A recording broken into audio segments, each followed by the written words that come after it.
Another day, another basketball stories na naman ang pagkikwentuhan natin.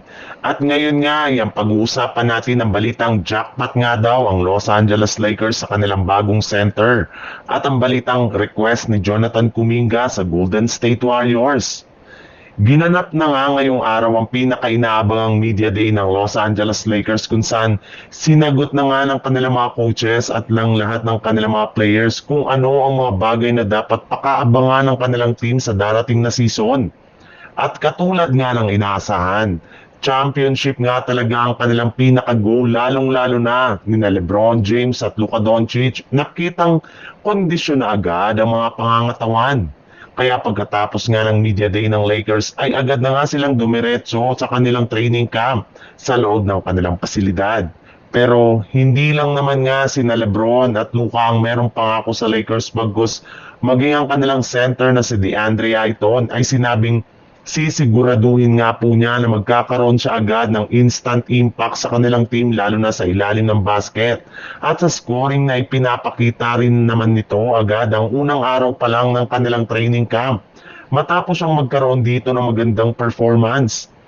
Napakalaki din naman nga ng tiwala ni Coach JJ Redick ngayon kay Ayton na tama ang kanyang naging desisyon na kunin siya sa free agency market at gamitin ito bilang kanilang starting center.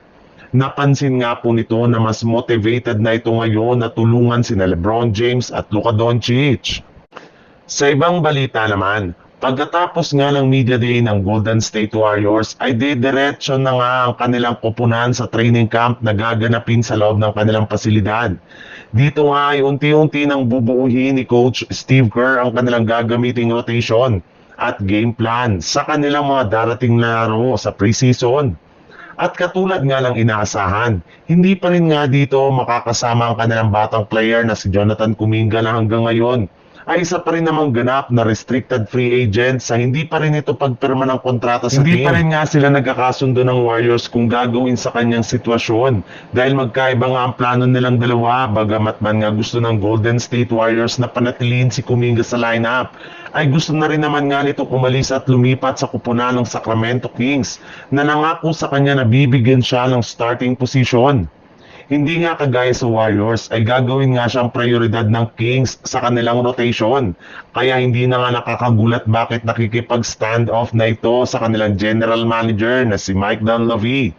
Naniniwala nga ito na wala siyang rason para maglaro pa sa Warriors dahil kapag pumirma ulit siya dito ay sigurado nga na babaliwalain na naman siya dito sa kalagitnaan ng season at sa playoffs.